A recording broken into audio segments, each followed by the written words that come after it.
It's a real pleasure to meet you, Patrick Ness. Thank you very much. I have been hugely enjoying reading the Chaos Trilogy and, of course, your more recent work, More Than This. And I thought we might start with More Than This. But 2013 must have been a pretty spectacular year for you, because You could say spectacular. I'd say busy. I'd say extremely busy. Last month you published your most recent young adult novel, More Than This. Earlier in the year, Canongate brought out, that one was Walker Books, wasn't it? And earlier in the year, Canongate brought out The Crane Wife, a piece of adult fiction. And but where we're going to begin, I think, is with More Than This. Okay. I think you would probably agree that you tend to be more known at the moment for your young adult fiction. Would you agree? Yeah, that's fine. I have no snobbery over either one. That's fine. Now, I wanted More Than This. On the surface, it's a very fast-paced read about a young boy, 16-year-old boy called Seth, who meets a crisis in his life and loses the love and security of his family life. And at that point, he is thrown into some completely other universe. And as readers, we're quite dislocated. We follow that journey with him, don't we? We don't actually know what the ground under our feet actually means. And you have a wonderful way of expressing that. And I wonder if you could possibly address that at first. That whole business of the title, giving us the clue to the different layers of reality for this boy. Well, I always say when I talk about writing for teenagers that the most poignant and moving emotion that you find in teenagers is a yearning, a wishing that there was more. And it's totally understandable because it's when you're the age where you have a number of the responsibilities of being an adult, but very few of the privileges, and there seems to be an injustice, and you're trying to figure out yourself, you're trying to figure out the contradictions within yourself, and the yearning to take your own power, really, to assume your own personality, to say this is me and this is not me. And so that's how you grow up. It's a necessary process, but it's a painful one. And I think the main sadness in many teenagers is the wish that there was more. And this is, Seth really, really feels that very much. And so the question of the book becomes, what is more? And what does wanting for more mean? And can you look around you now and see that you actually have more? And does it matter that the ground underneath your feet is unsure? Does it matter that you may not know the answers and you may not know what happens next? So it's about that, really. It's about learning to live without knowing everything, which is extremely difficult and extremely hard. So I'd say that's the theme of the book. And at the end of the book, we still don't know, do we? Oh, well, I don't want to give anything away. I think we do know at the end. I think we know exactly the most important thing at the end. The whole book is kind of summed up in the last sentence, which is 4 words long, and everything that the book is about that last sentence. And we do find something out very much. Tell me a little about the sort of metaphor that you chose to express this confusion. You have us in a very modern world where the online world seems to be taking over the position of reality, where people seem to be able to opt into living their life in a virtual sense to avoid some of the pain and anguish of the real world. Why did you choose that particular way of addressing these issues? We're already doing it now in a way, and it's always the question about what's the next logical step, and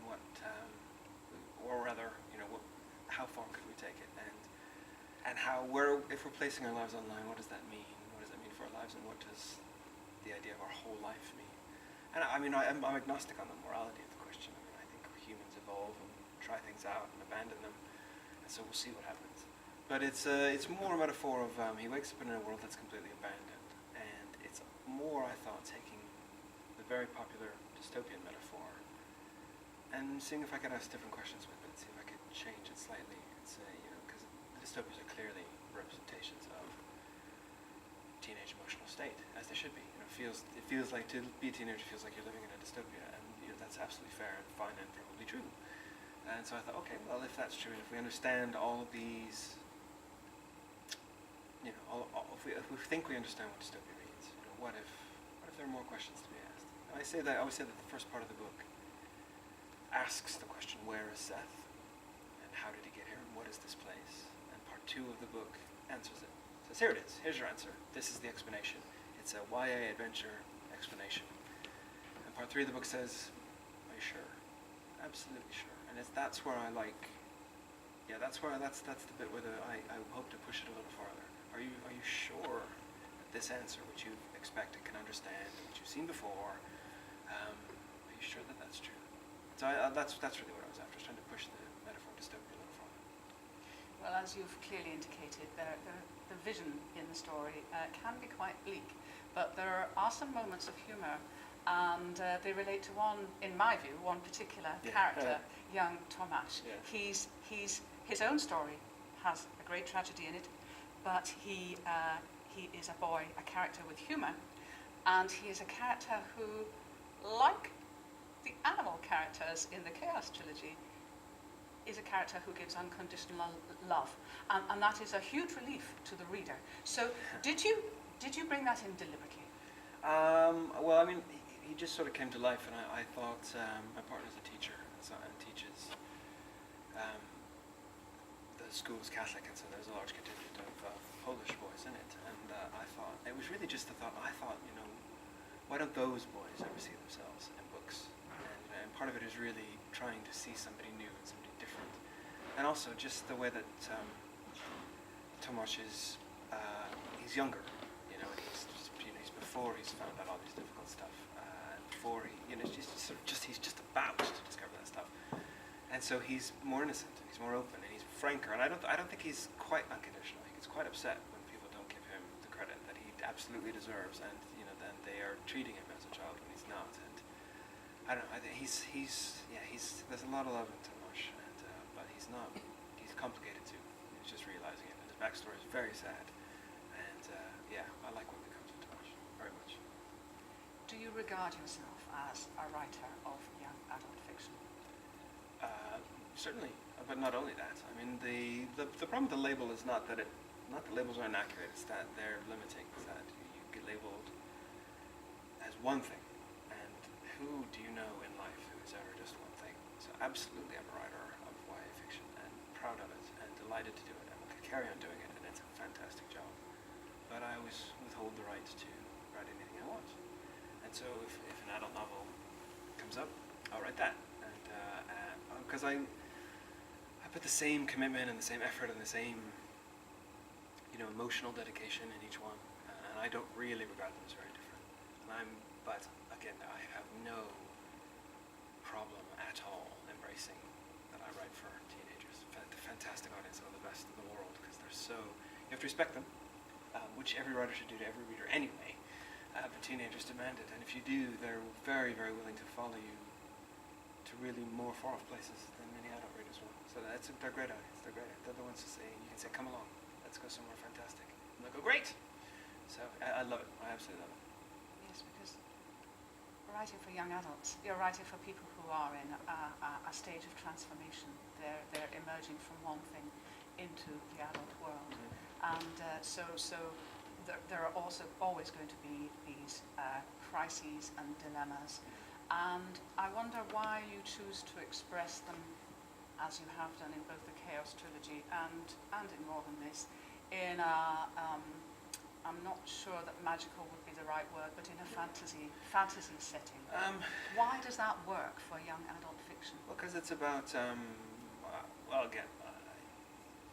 fantasy and alternate realities are absolutely no bar to truth, no bar to discussing emotional truth, no bar to realism. And if a book can be anywhere, then why not take it anywhere? And again, I think teenage readers are just less snobby about being willing to step across a boundary, and as long as you tell the story. And the Monster Calls is quite realistic, except for one strand. That may be an imagination, may not. More Than This, you don't quite know exactly what reality is, and Chaos Walking is just set in another place, but it's very, very real for the people who live there. So I don't know. I kind of resist that question. I don't see it as very different. I think all books are contrived. All books are made up. All books are fantasy, even with their have a putatively realistic setting. So they're all contrived. They all coincidence. They all characters being driven towards their destiny. So I don't know. I want to embrace the difference and show somebody something spectacular if you can. So when you sit down to write a book, when the idea first comes into your head, are you clear at that point whether this is going to be a piece of adult fiction or young adult? By the time I sit down to write, I am, because I think about it quite a lot beforehand, and I can get a sense of, I'll feel that a story's there, and I'll feel that there's, I don't know, something's pulling me to write it, and so I'll think about it for quite a while, and I won't have the whole plot, but I'll have a real sense of the things I'd like to do. By that point, it's revealed itself, whether it's for teenagers or adults, and I always say my job is not to be a snob and go, oh great, whatever it needs to be, and that's what I'll write. Can I just ask you finally before we go, Chaos Trilogy is going to be filmed. That must be a big, big moment. It's, I'll believe it all when I see it. When I can buy a ticket to the cinema, I'll believe it. And,